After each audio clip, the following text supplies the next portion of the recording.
কৃষ্ণ বলেছিল রাধে আমি কাল আসবো, সেটা আগামী কাল নয়। রাধে তোর যখন চলে যাওয়ার সময় হবে তখন কাল হয়ে তোর বধূ এসে তোকে দেখাবে। কাল মানে মৃত্যু, মৃত্যুর সময় তো কৃষ্ণ দেখা দেয়। তাই তোকে বলেছিল কাল দেখা দেবে, অর্থাৎ তোর মৃত্যু কালেই তোর বধূ এসে তোকে দেখাবে। এবার এখানে প্রশ্ন হবে, কৃষ্ণ বৃন্দাবন থেকে মথুরায় গেল ভালো, মথুরায় গিয়ে কংস বধ করলেন, কংসের পিতা উগ্রসেনকে মথুরা রাজত্ব দিয়ে তিনি তো বৃন্দাবনে ফিরে আসতে পারতেন, কিন্তু বৃন্দাবনে না এসে তিনি কি করলেন? দ্বারকায় চলে গেলেন। কেন গেলেন? এর দুটি কারণ।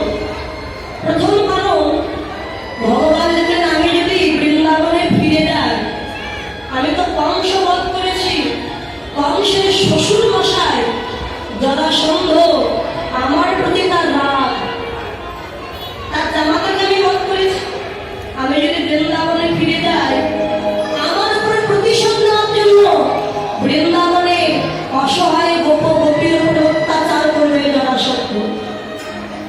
বৃন্দাবনে কোনো অস্ত্র নয় যে জরাসন্ধের মতো রাজার সঙ্গে যুদ্ধ করবে।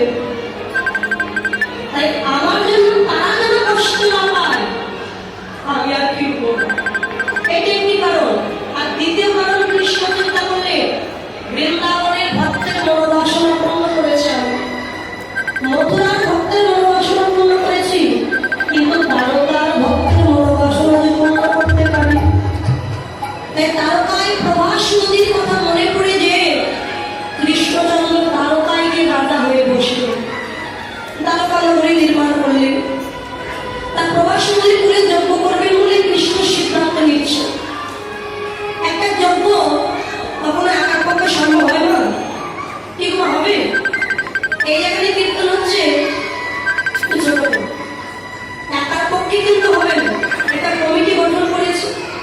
ঠিক তেমনি কমিটি গঠন করে কিন্তু একটা আলোচনা হয়েছে, এখানে কেমন অনুষ্ঠানটা করা হবে, কেমন সাজানো হবে, মন্দিরটা কোন দল